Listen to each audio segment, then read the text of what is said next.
Good morning. Thank you for joining the first public evidence session of 2025 for the UK Trade and Business Commission. My name is Andrew Lewin. I'm the Labour Member of Parliament for Welwyn Hatfield, and it's my privilege to chair the Commission. Globally, this is a time of real volatility and rapid change, but I sincerely believe it's also a moment of great opportunity for all of us who want to see a stronger and closer UK-EU relationship. The Chancellor was the first since we left the European Union to join a meeting of the EU finance ministers back in December. The Prime Minister has been in daily contact with European leaders, especially since the move to try and find a just peace for Ukraine. And public opinion is shifting. The polls are repeatedly telling us that people believe our relationship with the European Union is the single most important one for the United Kingdom. Our challenge today in this hour-long session is to discuss how we seize this opportunity and make substantive progress on the UK-EU summit that is scheduled for the 19th of May. To help us to do this, we have an exceptionally well-qualified panel, and I'm going to ask each of them to introduce themselves in turn. Starting, please, with Anton. Good morning. My name is Anton Spisak. I'm an associate fellow with the Centre for European Reform. Spent the last couple of years working on Brexit and post-Brexit UK-EU relations, including at the Tony Blair Institute and previously as an official in Cabinet Office and in the Foreign Office. Thank you, Anton. Next up, Sophia, please. Thank you for having me. My name is Sophia Gaston. I'm the UK Foreign Policy Lead at the Global Security think tank AFP. I'm also a visiting fellow at the Centre for Grand Strategy in the Department of War Studies at King's College London. I work on both the Euro-Atlantic and Indo-Pacific security theatres and a very strong focus on the UK-US special relationship. Thank you very much, Sophia. And finally, David. Good morning, David Hennig, European Centre for International Political Economy and indeed advisor to the UK Trade and Business Commission. I've been working on the Brexit issue since I left the UK government in March 2018, so feeling rather like a veteran of this subject now.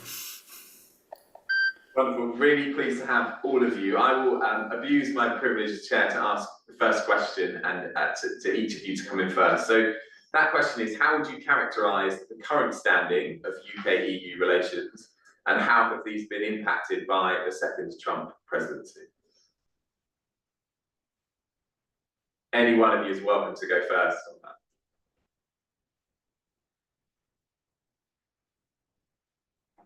David looks desperate to come in. So you want me to go first? Yeah. Okay. I would say that UK-EU relations are fragile but improving. And I think that it's important to recognise you can't behave as the UK government did between largely 2016 and 2022 in particular, and not expect there to be a large amount of residual suspicion and nervousness in dealing with the UK in Brussels. I mean, you have people, I've spoken to people who are traumatised by what happened in negotiations. They fundamentally didn't trust anything that the UK said for a lot of that period. So new government comes in, says much warmer words, obviously, thickens up contacts, and that's good and positive and starts the process going. But with some sense in Brussels, well, this is nice, but you're not going you're not really saying that much. Then obviously Trump comes in, and suddenly everything needs to change a little bit. Keir Starmer is absolutely front and centre in working with European counterparts. That looks like another step change in kind of overcoming that fragility and rebuilding relations. But that being said, you've still got a lot of nervousness on the UK side, this belief that it's difficult to negotiate with the EU. The media won't like it. Reform Party won't like it. And on the EU side, well, they don't give out presents as negotiators on certainly on trade and on security. But I think I'll leave that one to Sophia more. The EU is just working out what its role is a little bit on security. So I would say that it's developing, it's improving, but it's still there's still a lot of fragility there that needs to be overcome for us to really make a sort of step change towards a constructive partnership that is able to bear the weight trade wise, security wise, and in other ways. Thank you, David. Sophia?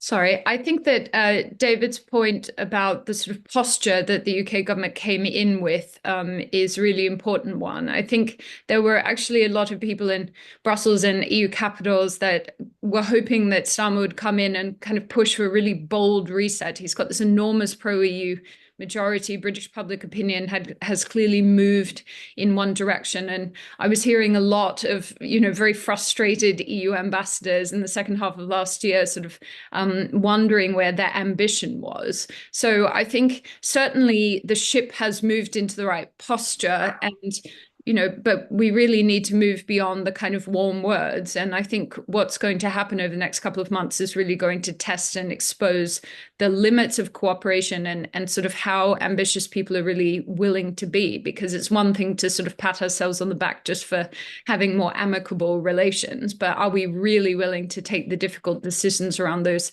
intractable issues? I think on the Trump piece, this is really integral.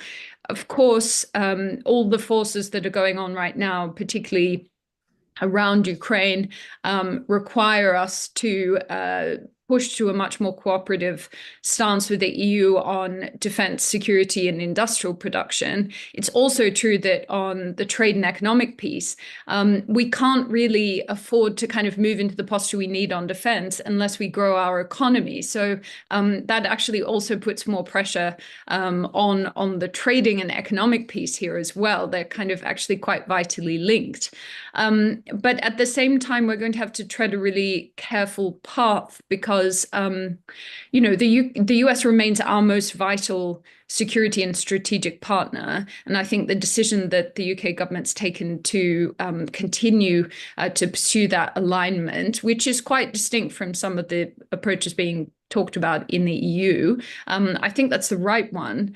And it's also true that really there's only 4 allies that actually kind of fundamentally matter to the new Trump administration. And that's really sort of Britain, Australia, Japan, India, this sort of Indo-Pacific, it's the Quad, it's AUKUS, and so on. So we are one of them, and that's a really important opportunity for us, but it also confers a lot of responsibility. And for us to actually do good on that and make the most of it, we are going to have to demonstrate areas of alignment with the US. So how we sort of straddle this path is going to be really tricky. And I think one of the hardest things is that a lot of these forces are quite slow moving, but there's going to be a lot of instability over the next 4 or 5 years. So we have to make sure that whatever choices that we're making, they can be really resilient and allow us to shock-proof the roller coaster of different relations that we're likely to see over the coming years. Thank you, Sophia. Anton, how do we make resilient choices? Oh, excuse me, that's a very big question. I mean, I would say on the general approach the government has taken to date to Europe, I'm actually a little bit more maybe hopeful than a couple of others. I think it was right for the government to prioritize confidence building and trust building in the the couple of first months of the new administration. And the reason for that was precisely what David said, that trust was extremely low, that there was a lot of frustration, and it was really important to build interpersonal contacts between key people in London and Brussels and European capitals. And I think, to the credit of this government, I think they've managed to do that relatively successfully. I think the real test comes now, when you have a lot of people asking, So what do we do with that trust that has been rebuilt? How do we substantiate this reset that we like to talk about? What are the real policy commitments that we are willing to make in the next couple of months? And this is where this 19th of May summit becomes really important, because this summit, apart from just being an opportunity for the Prime Minister and the presidents of the European Commission and Council to meet, is an opportunity to really build up momentum in terms of the official work, in terms of the policy work, and try to work out what is the agenda, what is the roadmap for the next 18 to 24 months that will create a real sense of agenda in the EU-UK relations that hasn't simply been there. Obviously, security piece, in light of the recent developments, is the most obvious place to start. I think there are already discussions between the UK government and the European Commission on a potential security and defense partnership. That would be the first step. I'm sure we'll get into discussions of that later. I think trade and economic relations has not been really tackled yet, and it remains a really big open question about what is realistically possible on that front, even though, and this is really important, I can't stress this enough, if you look at the recent GDP growth figures in the UK since the pandemic, you really see one very important variable in those figures, and that is that trade, and especially the fall of exports, has really weighted on short-term GDP growth in the UK in ways that no other economic variable has, not even business investment. So I find it surprising that trade with the EU specifically has not been at the centerpiece of the government's growth agenda. And I really think it's a really important part of thinking not only about how do we engage with Europe and with the world at this really fragile time, but also how do we actually get growth going in the UK economy. Fantastic. Thank you, Anton. So I should have mentioned at the outset, I have a fantastic group of commissioners with me in the room today and online. And Stephen Kinsella has the next question. Thank you, Andrew. And yes, I mean, obviously security was mentioned, and we had ourselves at the Commission a question about how the EU's approach to the security and trade partnerships with third countries, and obviously that now includes the UK, but how they've been evolving recently. And I was struck, I saw a headline just this morning from Politico, headed, one of their email alerts headed, EU leaders hustle to transform Europe into a military superpower. And of course, being Politico, it then promised live updates on that. But you know, meanwhile, we've seen Keir Starmer was launching a new generation of nuclear submarines this morning. So against that backdrop, what other possibilities do you think? And maybe I'd ask Sophia to go first on this. What are the possibilities for the EU-UK summit on the 19th? And what can interested persons in the UK do to try to influence that?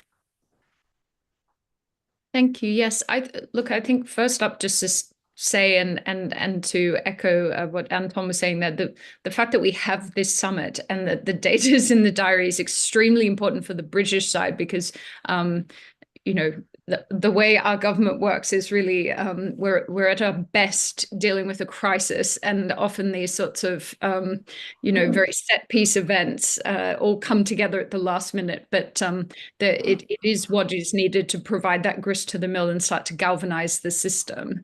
The major new announcement from the EU side is on their rearmament fund, which I'm sure is what was informing those Politico headlines this morning. The decision has essentially been taken to exclude third countries in that, which I think, you know, on one level you can say that's not good for us.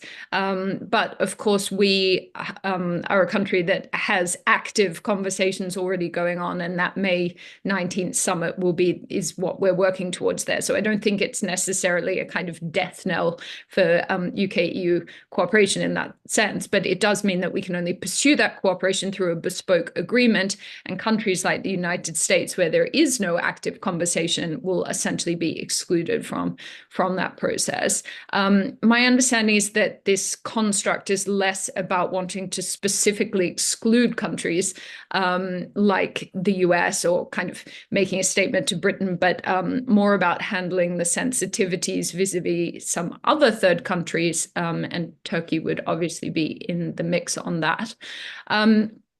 I think kind of more broadly looking at some of the obstacles to why we have not been able to sort this out since Brexit thus far. That's, very much because the EU has taken a very stringent line on this. The UK chose to exclude security cooperation from the TCA, in part because we felt that we held a good hand there. But, in turn, the EU has made various choices along the way that actually are quite punitive to third countries and certainly not attractive. These are largely around issues of intellectual property and use permissions. And essentially, they have made it impossible for British industry to feasibly participate in some of these schemes. So we have been kind of moving the ship in the direction of cooperation, but without those being resolved. And that's really been an issue where the EU side needed to move. It's been very difficult for British industry. I think it's extremely welcome that the EU is pushing forward with some ambitious plans around defence industrial production. It's certainly a welcome step, but there's still those issues to work through. On the UK side, we're really trying to push for the architecture to be as open as possible. And also making sure that whatever the EU is pursuing here, that NATO is still the institution that is defining the capabilities that are needed. And that's important not just for us, but, other countries in the Euro-Atlantic who participate in NATO but are outside the EU. And I think, just coming back to this question about the United States, one of the few allied projects of any kind of meaningful scale that I think will survive in the Trump presidency is AUKUS. And we are going to have, various opportunities vis-a-vis kind of resetting and pushing AUKUS forward into a more ambitious posture that is going to encourage further integration with the United States, and that there's also other Indo-Pacific allies who are going to be involved in that process. And I think the designing of this fund indicates that the EU is pursuing that strategic autonomy mission. And the question is what all of this means actually for this larger mission that has been taking place over the past 5 years in particular, where we've been trying to integrate the Indo-Pacific and Euro-Atlantic security theaters and push for interoperability between them. So, NATO, we've had a lot of Indo-Pacific partners coming and joining NATO meetings and trying to just make sure that the projects like AUKUS, for example, are interoperable in the Euro-Atlantic theater. So what I'm really concerned about is that we're going to end up with a kind of bifurcation of the American and European defense and security architecture, which would really unravel all that progress. And that's going to put Britain either in a position, if we can navigate it well, it means that we could theoretically have the best of both worlds, but it would put a lot of day-to-day pressure on questions about the integration of our systems. Thank you, Sophia. Really comprehensive answer. I suspect we may come back to security given where we are in the world. I think for now, though, I'd like to ask Carmen. Thank you, Chair. And moving on to prioritisation within all the possibilities for the discussion with the EU, do the UK and EU's shared economic aid, economic and defence priorities now outweigh previous differences on thorny political issues such as access to fishing stocks or youth mobility? Can I perhaps direct that at David, that question at David to start with? Yeah, thank you for that. I certainly think the balance is changing. Now, just sort of starting the question by picking up a little from Sophia, clearly in Europe, in the EU, in the UK, I think there is good awareness of the sensitivities that we're treading. And a phrase that often used to get used in government when I was in it is load bearing, in the sense of we need structures that are going to be able to deal with these with all the different issues. So there'll be lots of issues, and they may seem like they're small issues like fishing, or they may seem like huge issues like security. Right now, we don't quite have the structures in place that deal with them. Hence the importance of the summit. And I think that one of the main aims for the summit is to ensure that we come out with much stronger structures between the UK and the EU that allow for a lot of these questions to be considered in a, let's say, slightly less hysterical manner. Now, we've seen a lot of reporting that the French are saying that no security deal without a fishing deal. Now, I've long thought those reports were exaggerated. What I think the French were doing is they were quite scarred by the fact that fishing, which to them is an important issue, was left right to the last minute on the trade and cooperation agreement. They don't fully trust the UK. What they have been wanting to do is just make sure that the issue is going to be handled better this time. And my understanding is that the UK has now acknowledged that, and similarly that youth mobility had been raised as an issue, partly because actually the UK had tried to get youth mobility schemes with individual member states, who then escalated it to the Commission. So there's a lot of backstory in all of these.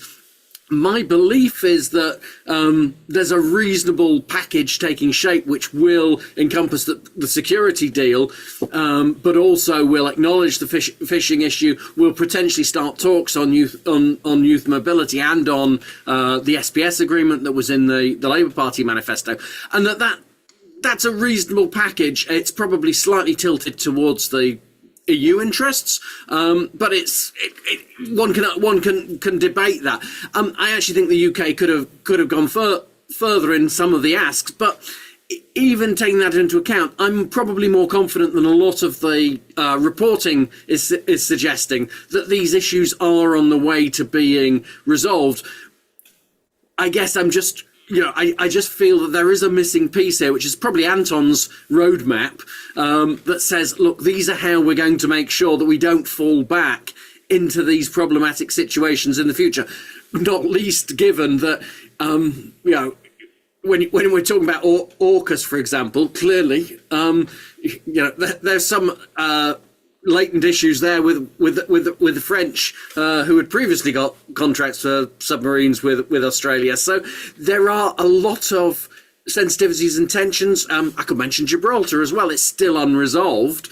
An agreement there. There's just too many things unresolved. So there needs to be something coming out of the summit, I think, that says we're going to manage these much better in the future. We're going to have new structures, a lot more regular ministerial contacts, and that I think would be a good result. But I think we're on the road to that. Others will probably have a view on that as well. Thank you, David, for that positive spin. Anton, would you like to comment on that? No, I very much agree with David on all of his suggestions. I mean, I do think what is really important for the summit is some shared articulation of the objectives for the years ahead. And I and a couple of others suggested that that should be basically renewing the joint political declaration that was signed before the 2020 TCA negotiation. That was a statement of political intent between the UK and the EU. A lot of what was suggested in that political declaration didn't actually make it in the TCA in the end because of the different interests at that time. But there needs to be some sort of a shared roadmap that will articulate very clear objectives and agendas where the two sides have commonality of interests. Now, a couple of them have been mentioned just in the last few minutes. Security and defense partnership is one clear example. Economic security is another area where there's a lot happening in the world right now, which is a massive understatement. But to what extent do the UK and the EU want to coordinate and cooperate on some of these really big economic security and resilience questions? At the moment, apart from the diplomatic dialogue on some of these issues, there is no real mechanism or forum for discussing these questions in a more structured way. And then you have all the other questions that David has mentioned about unresolved matters around the TCA implementation, electricity trading, Northern Ireland, SPS, Windsor Framework, and so on. The list could go on, all of which nobody really wants to talk about because then they're sensitive, and people they take people back to the old Brexit days of disagreements, but they do need some sort of resolution in the end. So I think if you bring together, those kind of proactive agendas where you have clear commonality of interests, but also some of those agendas which, need dealing with, but nobody really wants to deal with them in practice, then articulating some of those objectives in a shared document that would guide the two sides from 19th of May until, let's say, the end of 2025, potentially the beginning of 2026, I think would be a very good outcome of the summit. Thank you, Anton. We started to talk about what a roadmap might look like, and Ellie, I know you wanted to come in. Yeah, no, indeed, we kind of preempted what I did want to ask, which was about that roadmap. I mean, Anton, you're talking there about kind of roadmap for the 6 months, the sort of second half of this year. Would you like to expand that and talk about kind of what steps you think are necessary to strengthen UK-EU relations in the longer term? I mean, all of these issues that we're talking about, security, cooperation, and so forth, these are huge and very long-term issues, aren't they? So, do you want to say something a bit further, looking forward a few years? Sure. I mean, I think just going back to what I was describing, I think the real the real obstacle to this roadmap up until now has been the lack of a shared destination in mind. There is a frustration on the EU side that the UK government hasn't really articulated where it wants to go, what it wants to do. It set out a couple of ideas around SPS agreements and mobility issues and so on, all of which are very important, but they do not outline a destination for the relationship for the next couple of years. Those are really just issues to resolve. They do not move the relationship in a different direction and to a different equilibrium than it is currently. So I think articulating some of those shared objectives and some of that shared destination that the two sides can really both sign up to and work to, I think, is really important. I think the obvious starting place is the security and defense partnership that the two sides, as far as I know, have already started talking about. Now, there has been a lot of discussion of that because of the recent proposals that Sophia mentioned on rearmament of Europe. And I would say that the security and defense partnership can be a really important component because it can start some of those discussions. But ultimately, if we look at examples of some of those partnership agreements that the EU concluded in the last year or so, they are non-binding treaties. They are not real binding international treaties that will make very much difference. So I think the real question is what is really contained in that partnership agreement. Does it open a door, for example, to UK participating in some of the joint procurement schemes that the European Commission sketched out in some of its proposal yesterday? Does it open a door to participation in the European Defence Agency? And those are the questions that really will be important to, iron out in some of those discussions. But I think that agreement in itself can be a really important stepping stone to getting discussions going in a lot of these inevitably quite detailed technical discussions that will need to happen. And then, just to follow up on what I was saying before around economic security, I think that's another really important area where the two sides need to join up. Tariffs of the US, clearly there is a real difference in approach between the UK government and the European Commission. But the US is not the only question, even though it's important right now. The question of China and how to manage the economic relations with China is going to be continue to be really important in the next couple of years. So on all of these questions, I think there's a real merit in joining up the dots on two sides and finding out commonalities and creating structures that will facilitate those discussions for the future. you, Anton, and if I may just follow up, and Sophia, I'd like to bring you in here because I'm struck by what Anton's saying there about the need for a vision of the future to be articulated as a kind of a basis for developing this strong discussions going forward. And picking up on what you said in answer to the first question, we've got a government that's come in with a huge majority, potentially political space in which to lead a bit more, I suppose. And then the shift in the geopolitical context over the last few months, which again has opened up new space. So are you really kind of itching for the UK government to step into this, to articulate that vision, and to take more of a sort of public leadership role, I suppose, on a proper vision for the future of UK-EU relations?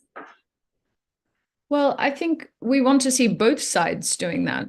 Both sides have been guilty of, really self-congratulations over the fact that we've moved from an overtly combative disposition to a more kind of favorable, warm environment. The question is, what are people really willing to compromise on? And we keep now talking about how we're in this extraordinary moment and Europe needs to wake up and so on. But what are we really willing to do? And, the reality is that what this moment demands is us moving to wartime economies. And that is going to involve significant domestic sacrifices, geopolitical compromise, and so on. And I think the UK-EU relations piece of this sort of cuts at the heart of all of these questions. Just as a side note, because China was mentioned, I think actually this is quite an important element that is not often discussed in the context of UK-EU relations. But I think certainly we can anticipate, I was speaking earlier about some of those other defense and security partnerships, particularly around AUKUS and so on. Part of the reason why AUKUS happened and why Britain was able to join that as a partner is because there was a profound degree of alignment around this shared strategic outlook vis-a-vis China. And so increasingly, I think we need to expect that in some of those security partnerships, and specifically partnerships that involve the United States, alignment on China. And that doesn't just mean kind of in the strategic concept, it also, there will be demands of our security architecture, potentially, higher education, all the different bits of the research innovation system. It's only because of the standardization of the security posture on those measures that something like AUKUS, which is the most profound expression of essentially creating a defense and security innovation free trade agreement, a sort of common market between three countries.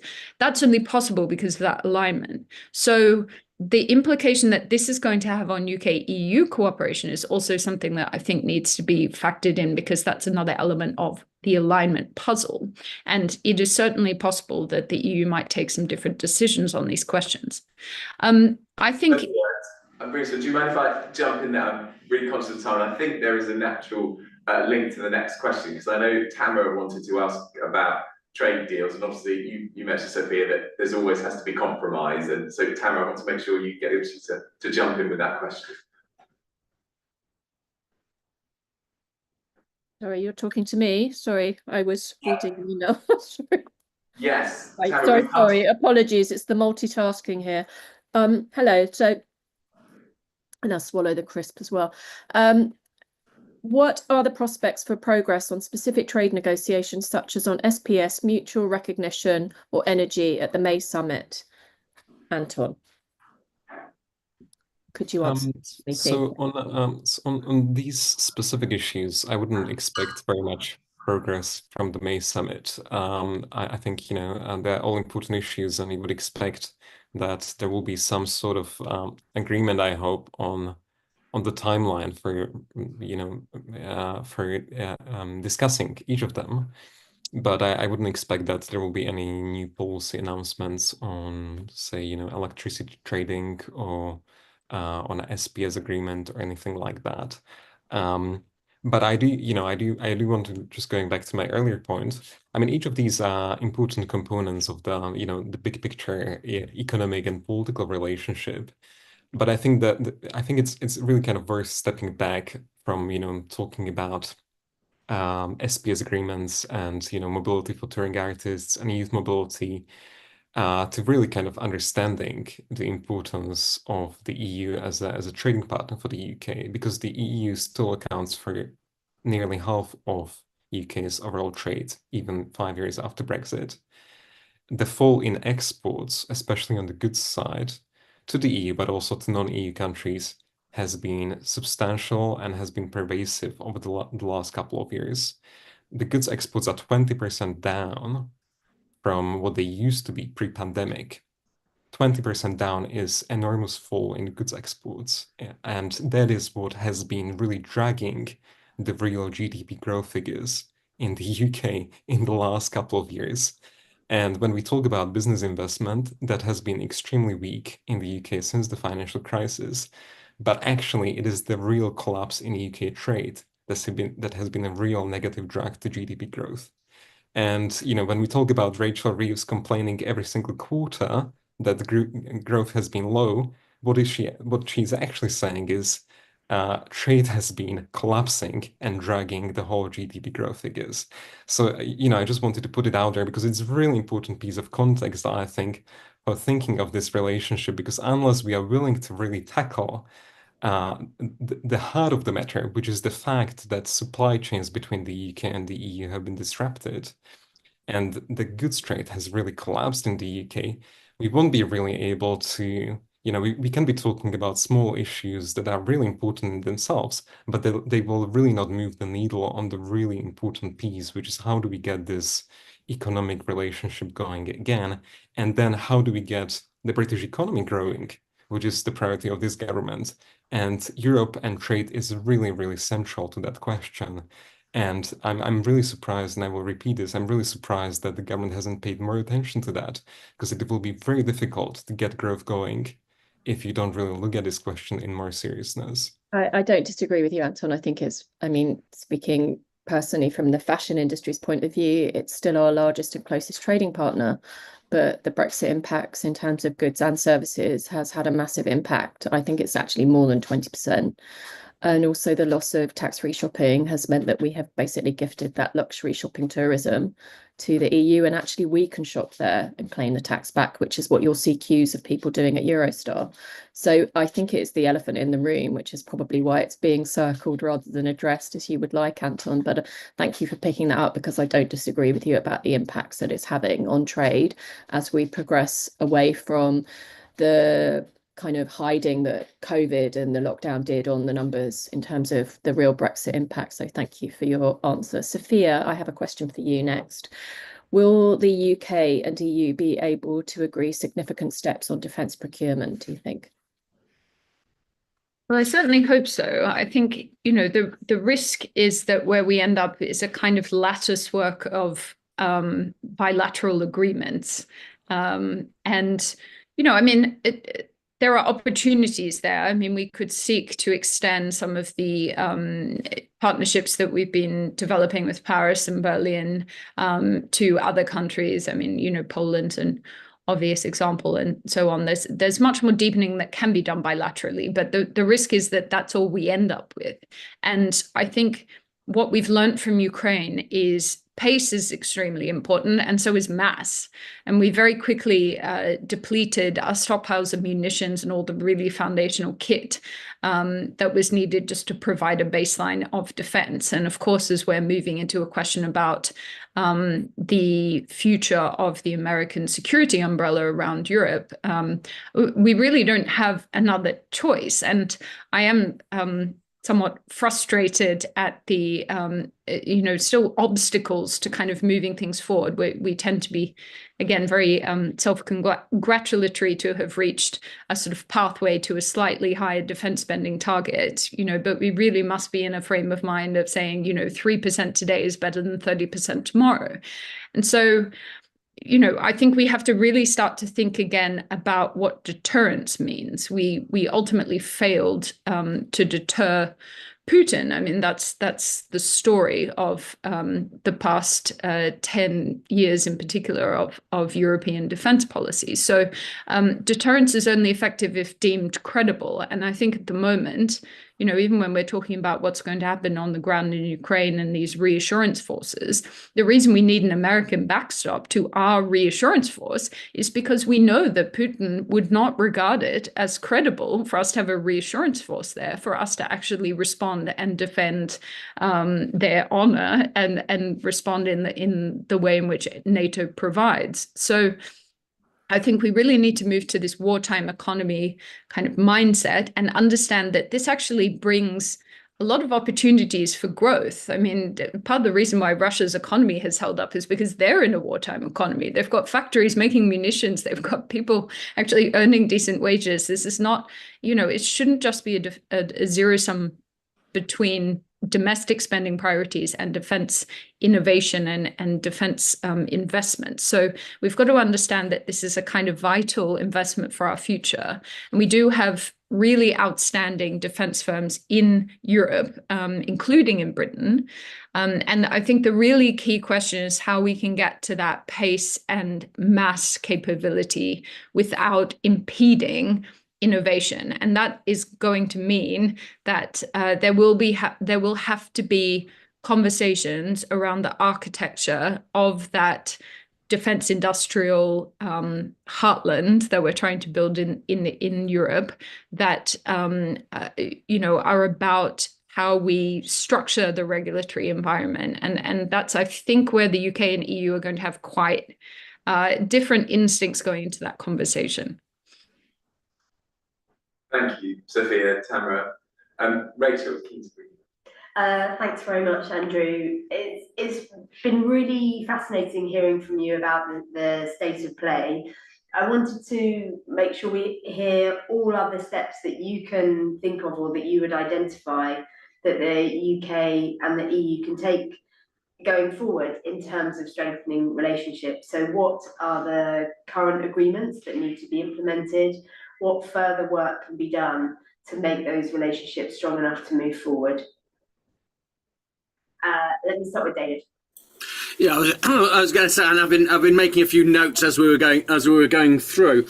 I mean, first thing to note, I think it's worth saying this is quite a fast-moving situation. I was speaking to a fellow think tanker a couple of days ago who works more on the defence and security side, who is struggling to keep up with what's happening on a day-by-day basis. It's one of those classic examples of weeks in which years of events actually happen, and I think that's a positive thing. And I think that we've talked a little bit about the UK lacking a vision for this relationship. I think it's also true on the EU side. I've also heard folk openly kind of criticise the Commission for not having a sufficient vision of relations with the UK and with other trade partners. So I think in both cases, one of the most important things to happen up front is we need both the UK and the EU to be talking about their visions for the relationship a lot more, and I think it is starting to happen, but you know, partly because of the speed at which events are moving, they haven't quite been able to get their heads around that. But I think it's really important that more is said on that basis. In terms of the sort of the scope of the agreements, I mean, I think that there are. I mentioned about political level relations. You have a number of working groups under the Trade and Cooperation Agreement, but they're very much at official level. I think we need some more senior minister-led groups. One would undoubtedly be around the security and defence partnership, something around global trade. We haven't spoken much about the fact that Trump is basically sort of burning the WTO down or trying to do that. Can the UK and the EU cooperate? I think we should on defence of global trade rules. I think it was Anton mentioned economic security. We have partnered very well with the EU on sanctions on Russia. Can that be deepened? Almost certainly it can. Regulatory cooperation. We are beginning to have conversations in Brussels and in London between UK and EU officials. The EU is actually interested in the way the UK is regulating, it wants to have those conversations. From the point of view of our influence, we want to have those conversations as well. Can we have a deeper dialogue on that? We should certainly aim to do so. I think in terms of, Gibraltar, I'm not clear. I mean, there's one or two just very sensitive issues, but it seems that those talks have kind of stalled. And if we could get that fixed again, are we going to get a better moment in which we can actually solve that issue? I note actually in the last few weeks the EU speaking a little less about implementation of existing agreements, but it's an ongoing issue to make sure that we're implementing effectively. I think the UK government has actually done fine in that instance of saying, we are committed to implementation. So, it's very much, I think, a case in all of those of putting in a few more structures. We are very structure light in the UK-EU relationship. That was a deliberate choice. You have a broad but shallow relationship in the Trade and Cooperation Agreement. What I think the important thing here is that, yes, we add on certain bits like the defence and security element, but also we deepen in every respect that we can. Because, as Anton said, this is going to be 50% of the UK's trade relations for some time to come. As Sophia said, defence industry, if we're going to...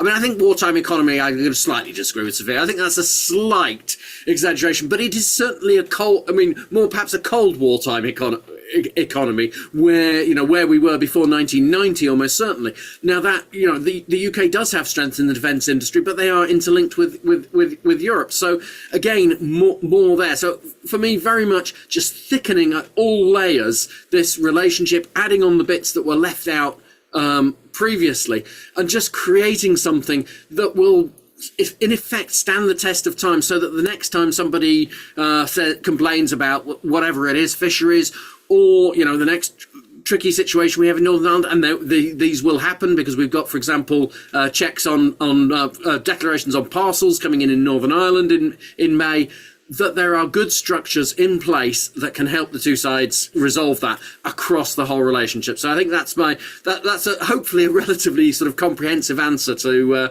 that question. Thanks, David. The message about structures is coming through loud and clear, so thank you. Can I just go really focused into, you mentioned sanctions. Obviously, I've got quite a keen interest in seizure of assets. Where do you think there's any scope for more work on asset seizure? Because my understanding at the moment is there's a great complexity to the process and the legislation, but also a desire to move collectively. If there is a desire to move, I do not know enough about that issue, so I don't know if Anton or Sophia have been following that more closely. I'm hopeful. No, they're not. They're not stepping forward. Sophia maybe is. Just that there's obviously been this profound concern about the legal precedent of taking certain actions regarding the seized assets. I think, in some ways, the boldness, the willingness to be bold on this will be contingent on where we get to with the US involvement in Ukraine, because in the absence of a viable American security backstop, we're going to have few other options for short-term access to funds to be able to actually support a stronger European presence there. So I think that this is not going to go away, but and I think there is still a lot of work behind the scenes and a lot of willingness to find creative solutions here. Of course, they initially took the decision to say that the interest from these assets was fair game and able to be used. But I think really the next big crunch point for this will be around where the US comes to in Ukraine. Thank you, Sophia. Thank you, Rachel. Jeff, you have the honour of our last question. Thank you very much. Given the fact that we are a little bit away from the summit, a little bit of gazing forward, to conclude with, what 3 recommendations would each of you give to the UK government to ensure the summit delivers meaningful progress in UK-EU relations? David, could I start with you, if you don't mind, please? I mean, I slightly mind. I was just writing one of them down. I think that so obviously, because I was just saying about structures, and that was picked up. So I think number one, recognise the moment. Where this is clearly, we're faced with a relationship that's going to go on. We're faced with an increasingly difficult situation with the US over time. But this is, in reality, this is the moment. People are going to be looking at the summit on May 18, and they're going to look at it and say, either they're going to give it a ticker across. Europe is either stepping up to this occasion, or it is failing to step up. So this is an absolutely crucial moment. So I think that would be my first point. This is a moment we have to meet this moment. We have to put, don't leave any regrets. It's a bit like a team going into a cup final or something. Don't come back with regrets that you failed to mention something. Oh, we might mention it next year. This is the moment that we have to do it. And I think that brings into the second one. Maybe it's the third one. Structures is one. That's another. The other one will be, therefore, talk in public and bring people with you. I think there has been a marked reluctance on the part of the UK government, basically to reopen Brexit wounds. They were hoping that a lot of this could be done kind of under the surface, quietly, and we can just make some improvements to trade barriers.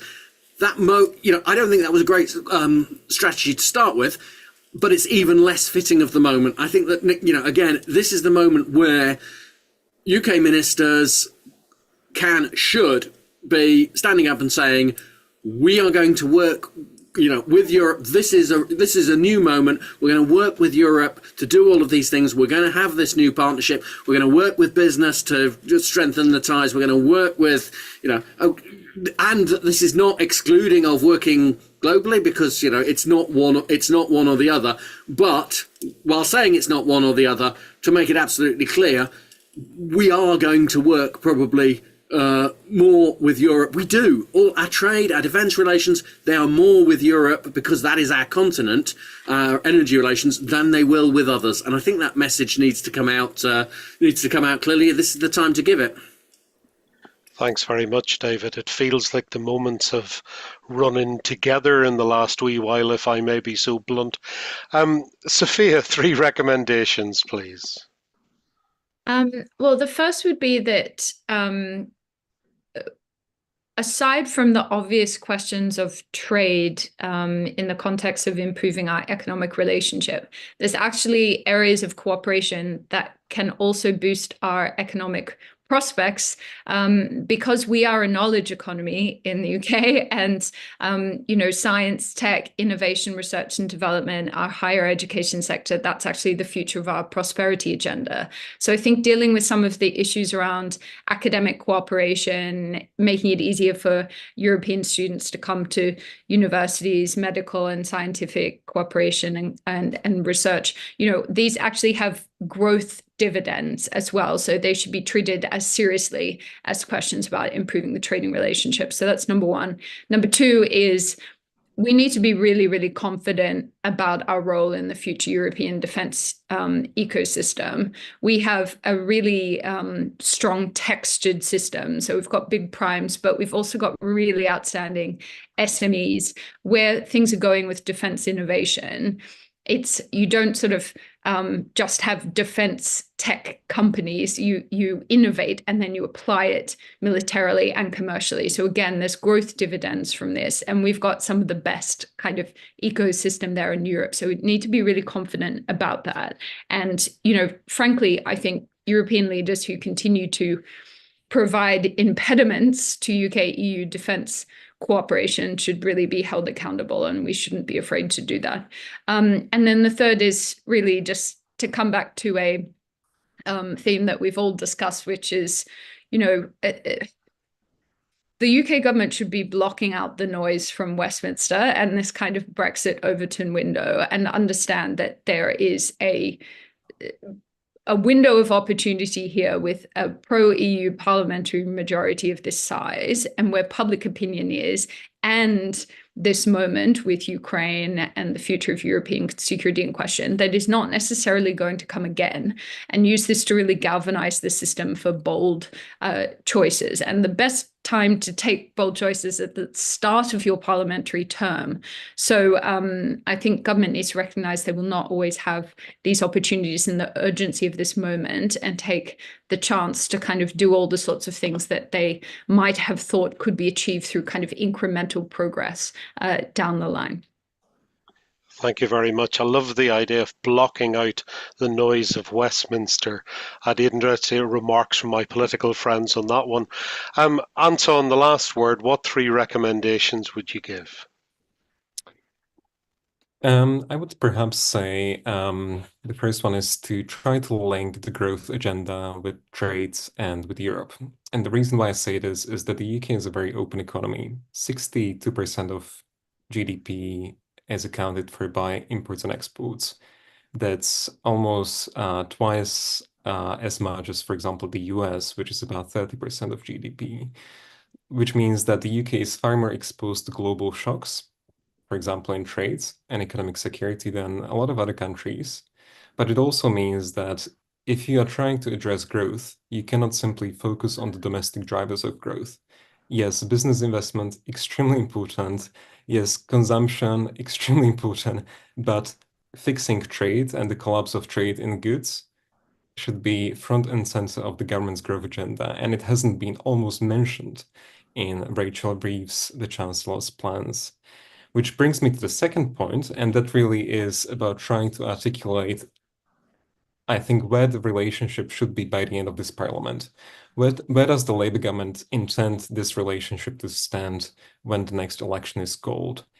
And I think it's really important, because if people cannot see that there has been a step change in the way that the UK and the EU cooperate beyond just small tweaks to tiny bits of the relationship, I think it will be a real challenge for the Labour government to then continue to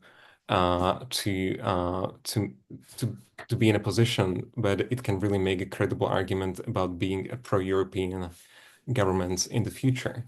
So I think that's the second. Really think really hard about the destination you want to end up in. And in my view, the destination is trying to reintegrate in the single market for goods only, so not for services, where the UK has a comparative advantage globally, but really coming back as close as possible to the single market in goods, including on defense industrial cooperation, should be an absolute objective and a clearly articulated objective at the top of this government.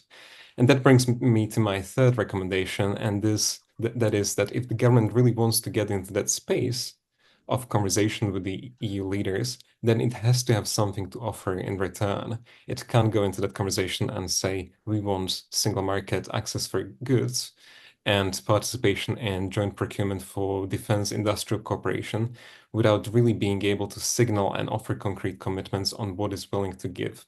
So that includes signaling commitments on financial contributions, for example, to Ukraine in the future, making those commitments linked to some of the EU's financial commitments that it is making, signaling that it is open to closer institutional links. Some of those David has talked about. The questions of the European Court of Justice. Yes, it's been uncomfortable to talk about this in the past, but it will be inevitable to address it in the future. And I don't think there will be such ideological opposition to that question as under the previous government. So all of these questions, I think, need to be very clearly articulated, between the Prime Minister and the President of the European Commission. They don't have to be set out in a public document, but there needs to be an absolute clarity, because the more clarity you can offer on these questions, the more progress you can make on all the other issues. So I would say those 3 things would be on my list. Thank you very much, Anton. Chair, can I hand back to you with some visionary and confident recommendations from our panelists? You can, Jeff. I can't promise the vision, but I want to say, a heartfelt thank you for everybody who's taken part in this conversation today. I've got my fellow commissioners in the room and online, and of course our wonderful guests, Anton, Sophia, and David. Three very brief observations from me. We covered a lot of territory. First of all, that defence partnership could be a catalyst for a broader change in the relationship. We covered a lot of that ground today. It is clearly topical. It is moving by the day and by the hour, but it is something that is perhaps going to dominate the conversation for the weeks and months to come.